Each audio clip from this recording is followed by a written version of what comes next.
Азыркы вице-премьер-министр болуп отурган Кубатбек Боронов МЧС болчу. Туурабы? Ошондо силер үчөөңөр иштеп турган балда, үчөөңөрдүн мойнуңарда жоопкерчилик турганда, эл 1 миллиондон ашык акча топтоп берген да. Азыр эми үчөөңөр бийликте турсаңар, эл бербей атат. Себеби өткөнкүдөй кылып дагы отчетун бербей коет деп. Урматтуу президент, сиз айтып, могу Боронов менен Мухаммедкалый Абылгазиев айтып койбойсузбу, тиги неме каякта депчи, дача суудагы акчам эмне болгон деп сурап, элге отчетун берип койсоңуз, эл берет акча, эл акча бергенге даяр эл. Өткөндө кайсы бир депутат айтты, 100 сомдон чогултсак 300 миллион сом топтоп коет экенбиз. 200 сом, 500 сомдон берели. Только жеп койбогула. Только жеп койбой, электронный цифровой кылып койгула, адресине бара турган кылып. Ошол жерге акча барсын. Силер бардыгынын көңүлүн калтырып бүттүңөр. Азыр эми азыр ушинтип энең байтак акыйнек айтышып отура беребиз, ушун менен кете беребиз. Бар жок бардак боло берет. Бактыбек эке, сиз ичиңизде болгон нерсенин баарын айтып салдыңыз окшойт мындай. Эми мен айтпаганга, баатан бери мен мынакта сен айтып атпайсыңбы, сурап атат, анан сурап андай кылып атат, мындай кылып атат. Эмнеге мен жанарларга дагы айтып атам да, өмүрчү кештерге айтып атам да. Тайтая турган маал өттү, урматтуу саясатчылар. Тайтая турган маал өттү. Күрөшсөк, эркекче чыгып күрөшөлү, башка жазган тагдырды көрөбүз. Анан сулуу чымчыктай болуп, азыр тиги айтса, кой, тиги эле айтатсың, мен эле айтпай эле коеюн деп, дубалдын артында туруп калайын, мага ок тийбей калат деген, ошо кантип болсун? Туура. Биз ушундай да бирикпесек, ушундай да элдин демин алып кете албасак, көтөрүп кете албасак, качан келет ошол момент анда? Баса калып, мына мен кечеден бери карап атам. Эми Мадымаровду Facebooktун бети менен бири болуп жамандап атышат. Билебиз алар кимдер жамандап атканын. Бетиңер, уятыңар барбы? Силердин бийлигиңердин авторитетине караганда Мадымаровдун авторитети 2 эсе жогору болуп кетти. Түшүнүп атасыңарбы ошону? Түрмө жазып жаткан Садыр Жапаровдун авторитетиңер жок болуп калды силердин. Ошону түшүнүп атасыңарбы?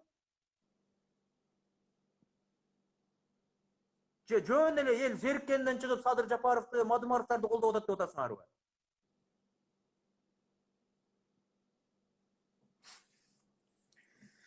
Инициативаны алдырып бердиңер. Алдырып бердиңер десе капа болот экенсиңер.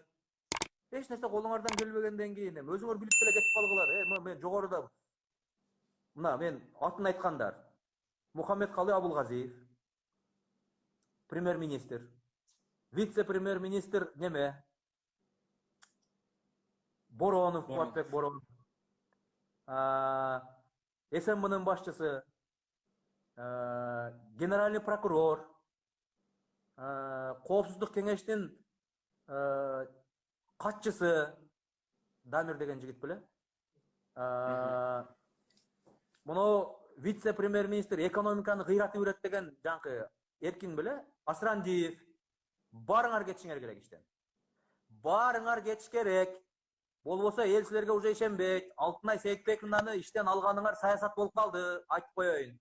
Силер саясат кылып бердиңер. Өзүңөр саясаттан алыс болгула деп туруп, өзүңөр саясат баштап бердиңер. Шерменде болдуңар. Барың чогулуп барып, Өмүрбековдон кечирим сурап койгула. Мындай болбойт, эркекче саясат мындай болбойт, бул уят. Бардыгыңар кетишиңер керек. Мына ошо Асрандиевди алып барып вице-премьер-министр кылышты. Замир Аскаровдун ордуна кыйратып берет деп. Ал деген российский баягы орус-кыргыз өнүктүрүү фондунда иштеди. Эмне орус-кыргыз өнүктүрүү фонду бир нерсени өнүктүрүп бердиңер беле? Кредитти бербей бекитип жатасыңар да сикор. Эч ким ала албай турган шартты коюп койгонсуңар, эч ким ала албай атат. Ошол берилген чөнтөгүндө турган кредитти иштете албаган киши вице-премьер-министр болуп бир нерсени кыйратабы? Эми орусча билет экен деген критерий менен коюпсуңар.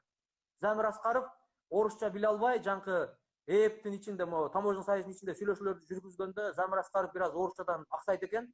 Анан ошого орусча билет деп тигини коюпсуңар. Ол жерде экономиканы башкарыш үчүн орусча эле эмес, алганды анан бөлгөндү эле эмес, көбөйткөндү, кошконду да билиш керек, экономиканы билиш керек ал жакта.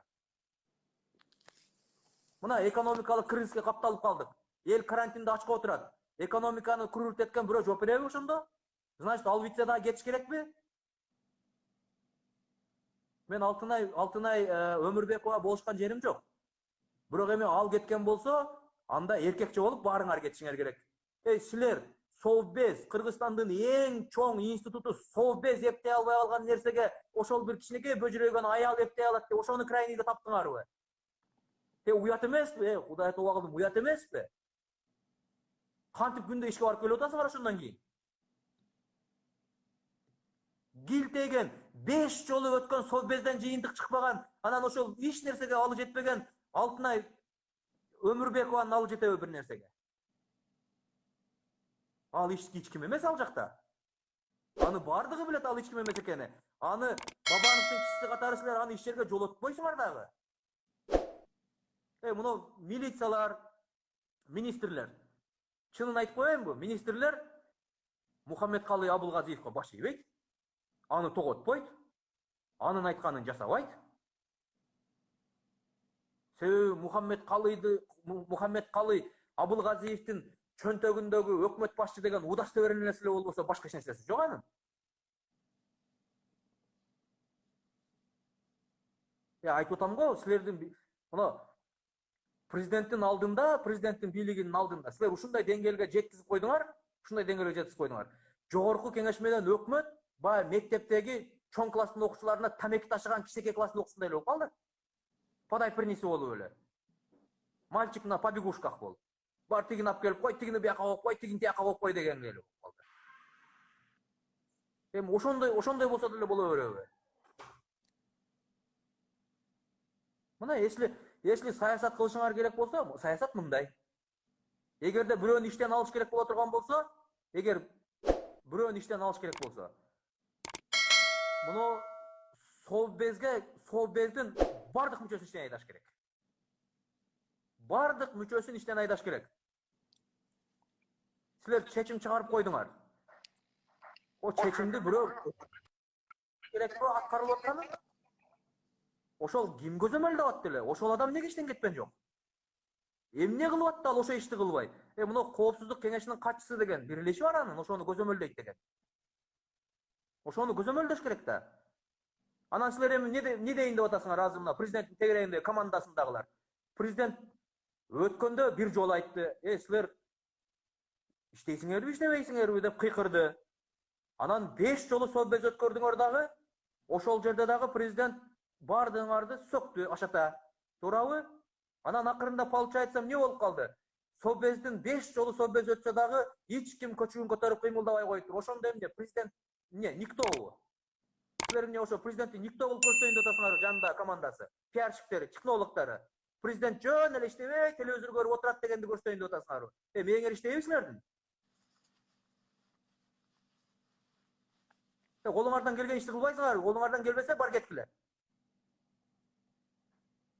Мына Бабанов премьер-министр болуп турганда, Султан Ханазаров деген пресс-секретары бар эле.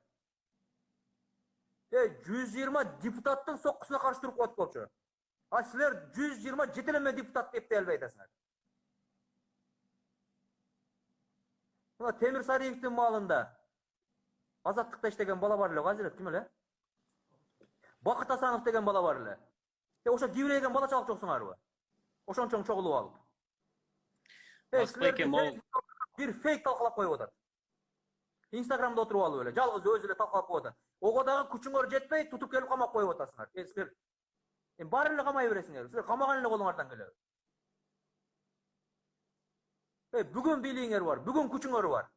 Бүгүн камайсыңар. А эртеңчи бүткөндөн кийинчи баягы маска окшоп атасыңар силер. Жерде жатканды карап алып, анекдотто мас айтып ататмыш. Жатасың чочкого окшоп десе, жерде жаткан айтып коет экен. Жана дуал жүйлөнүп турган маскачы. Көрөм аз сени да дуал бүткөндөн кийин. Ушундай да болобу, уят эмеспи? Анекдот эле шылдың эле болуп калдыңарбы? Эч ким сүйлөбөй аткан. Эмнеге мен айтып атам да? Мен мына өзүбүзгө өзүбүз айтайлы.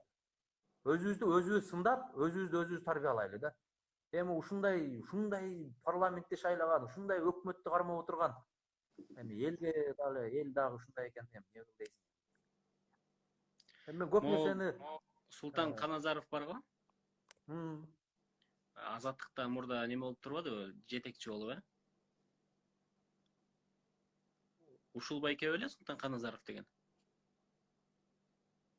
Ооба, ошол бала.